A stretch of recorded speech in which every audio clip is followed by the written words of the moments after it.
Bonjour à tous et bienvenue dans cette vidéo un peu différente. Aujourd'hui, je ne réalise pas un essai et je ne vous fais pas non plus découvrir une nouvelle voiture. Non, aujourd'hui, je réalise cette vidéo suite à ceci. Et je suis à la recherche de différents types de véhicules, qu'ils soient essence, électrique, plug-in hybride. Je suis assez ouvert à la discussion. Je viens actuellement d'une voiture électrique. Et j'ai réalisé, vous imaginez bien, un genre de top 10 des véhicules qui pourraient me plaire, où j'essaye chaque soir de voir laquelle correspond le mieux pour vraiment faire le meilleur choix. Eh bien, il faut savoir que cette voiture vient de rentrer dans ce top 10 et j'irai même un cran plus loin. Elle vient de rentrer dans mon top 3. Et suite à ce top, vous avez été nombreux à me demander quel était mon top 10 ou mon top 3 et de vous expliquer pourquoi. Chose à quoi j'avais répondu à l'époque par « La vidéo est en cours de préparation, soyez patient ». Et vous savez quoi? Eh bien, aujourd'hui, votre patience est récompensée.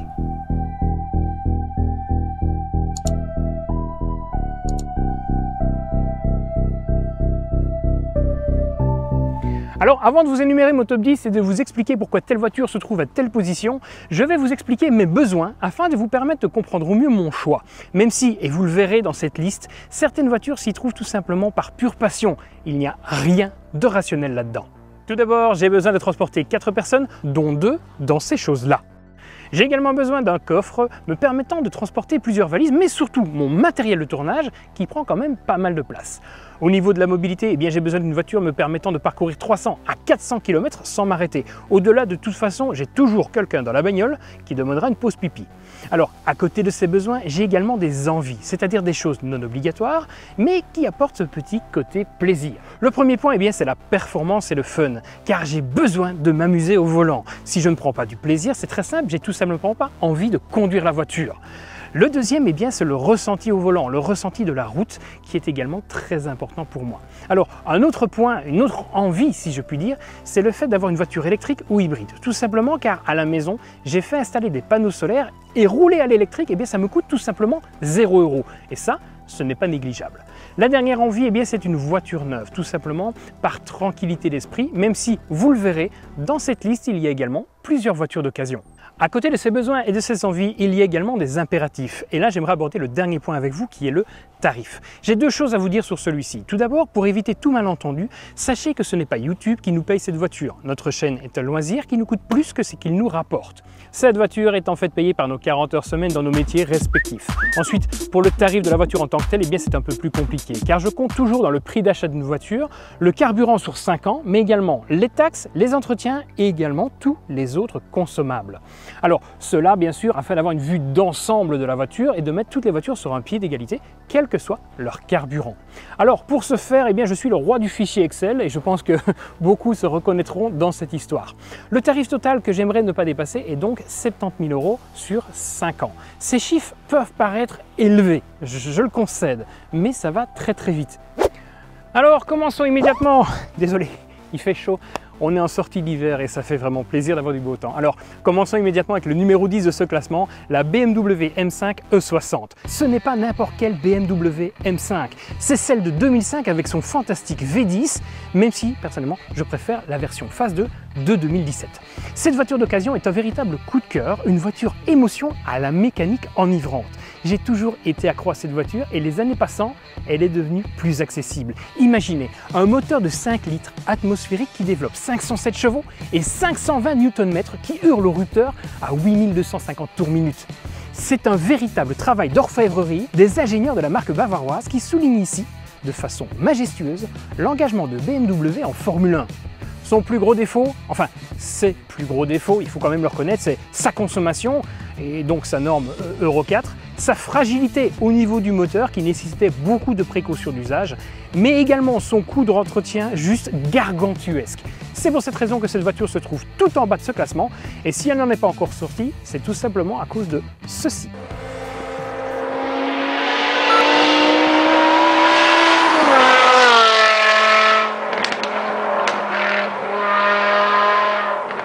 En 9e position, nous retrouvons à nouveau une voiture d'occasion avec la BMW i8. Tu voulais pas de l'espace pour 4 toi? Oui. Alors, celle-ci se trouve en fait en bas du classement pour le manque d'espace qu'elle propose. De plus, les versions d'occasion actuellement accessibles à mon portefeuille sont toujours d'anciens modèles avec la première petite batterie. le facelift ayant apporté une nouvelle batterie plus grande dès 2018, mais les voitures en ayant bénéficié sont toujours hors de prix. Nous sommes tout de même en présence d'une supercar. Cela n'empêche, il m'est impossible de me résoudre à la retirer de ce classement. Ses portes, son architecture, c'est une véritable icône du renouveau automobile qui dès 2014 redéfinissait la voiture de sport. Et il ne faut pas oublier non plus que moi, les voitures d'ingénieur, ça m'a toujours attiré. En 8e place, on retrouve la première voiture neuve de ce classement avec le rêve américain en la fantastique Ford Mustang. Son moteur et sa sonorité m'ont toujours laissé rêveur, la plaçant même au départ dans mon top 3, c'est pas rien. Ma version préférée, ça reste la version Bullitt en hommage au film du même nom qui a une couleur carrosserie verte vraiment somptueuse. Mais je dois vous avouer également que si celle-ci se trouve maintenant en antépénultième place de ce classement, c'est tout simplement à cause des taxes belges qui l'ont fait descendre peu à peu. Oui, en plus c'est un vrai brick spacieux ça, oui. Numéro 7, je vous présente la Mégane RS. Alors que dire sur cette voiture? Nous avons déjà un moteur d'exception, un châssis d'une précision chirurgicale et un look tout aussi exceptionnel. Elle répond à tous mes besoins, sauf un, ses taxes. Ces taxes sont juste douloureuses. Je vous garantis que ça fait très mal. Je n'ai pas besoin, je pense, de m'attarder sur cette fantastique Renault. Je pense que vous la connaissez tous, avec ce moteur de 1800 cm3 qui développe quand même 300 chevaux et 400 Nm et qu'elle partage avec une voiture qui est tout aussi fantasque, l'Alpine A110, que vous retrouverez très prochainement à l'essai sur la chaîne. Je n'en dis pas plus. Cette Mégane RS a vraiment tout pour elle avec un kit carrosserie qui, contrairement à la Clio RS, la rend sportive. Moi, personnellement, j'adore. Et pour répondre à votre question, je l'aurais prise en jaune Sirius avec les jantes 19 pouces RS Interlagos diamanté noir. Le kiff total. Et là je dis oui. Alors en 6e position, je vous présente maintenant l'Audi A3 Berline. Son look me séduit depuis la première génération et la seule chose qui me retient de la faire monter un petit peu plus haut dans le classement, c'est tout simplement son prix qui est déjà bien élevé avant d'aller piocher dans la liste des options. La nouvelle suspension qu'on avait découverte lors de l'essai de l'A3 Sportback était déjà bien plus incisive et je ne peux que succomber à cette nouvelle A3 Berline. Pour ce qui est de la motorisation, je pensais au départ prendre une version essence un peu poussée, mais celle-ci se limite à 150 chevaux. J'ai donc rapidement plongé pour la S3 qui propose un moteur de 2 litres de 310 chevaux. Oui, je sais, c'est beaucoup, mais je vous l'ai dit, j'adore les voitures fun. Sinon, tu as la RS3, hein. Oh, elle va sortir là? Alors au-dessus de cette Audi trop chère, une fois bien équipée, je vous présente maintenant la Mercedes A45 S AMG. Quoi? Oui, ok, elle est aussi chère, la liste d'options n'en finit pas, mais quel monstre quoi! Et parfois, il y a tout simplement des coups de cœur. Pour plus de détails sur cette voiture, je vous invite à retrouver la vidéo de Marc qui avait essayé la CLA 45 S AMG, un véritable monstre. Malgré une masse élevée de 1660 kg, le CLA 45 S AMG ne semble pas connaître la notion d'inertie. Les chiffres chronométrés sont éloquents, avec un 0 à 100 expédient.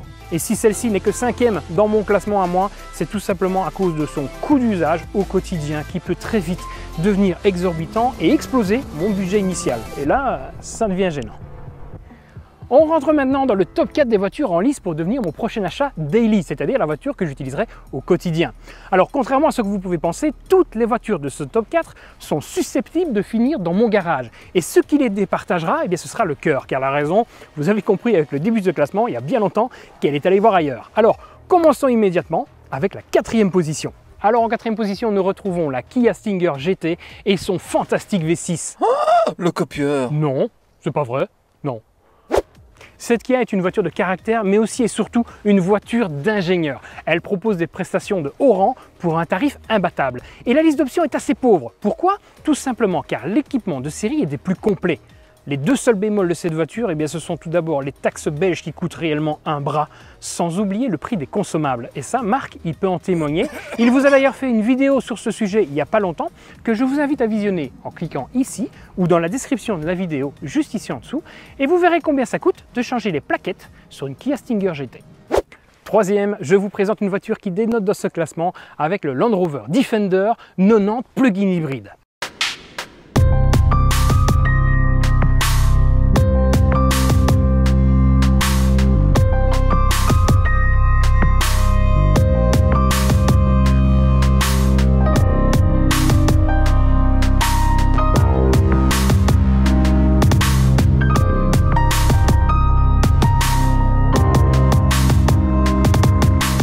peux pas vous expliquer.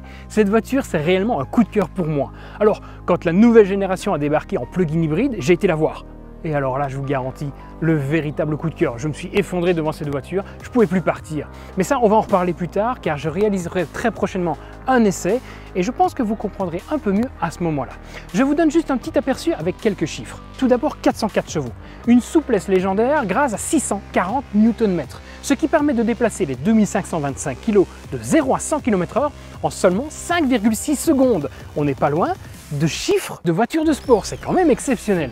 Cette motorisation n'est d'ailleurs pas sans rappeler le fantasque Range Rover que nous avons déjà essayé sur la chaîne et que vous pouvez retrouver en cliquant juste ici ou dans la description. Par contre, je dois quand même vous avouer un truc. Ouais, en fait, je suis tellement tombé sous le charme de ce Land Rover Defender qu'en fait, j'en ai acheté un.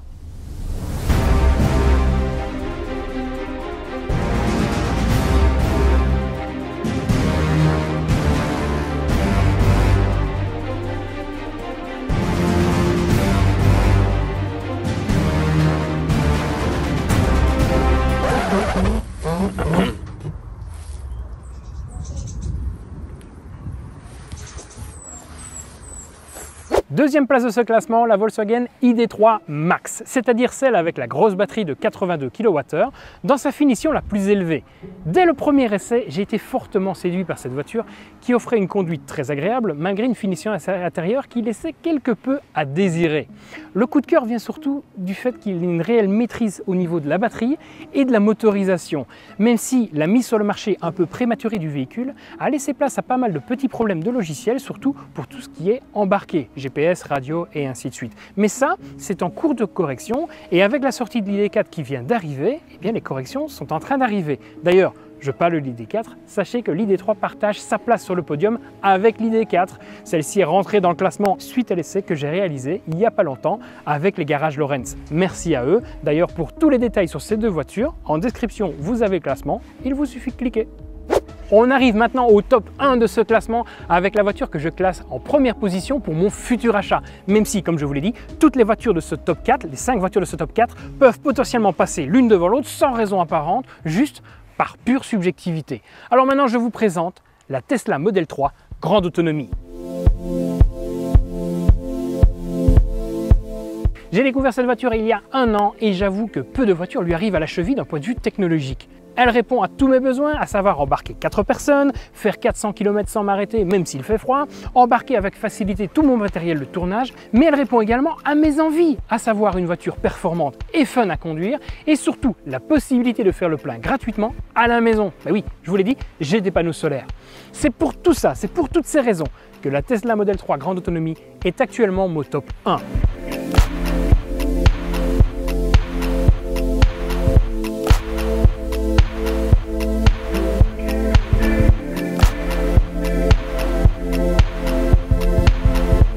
N'hésitez pas à me dire ce que vous pensez de ce classement, mais également quelle voiture vous auriez mis en première marche de ce podium. Et qui sait, vous allez peut-être me faire changer d'avis et chambouler à nouveau tout mon classement. Par contre, ne traînez pas, car je vais très prochainement passer commande.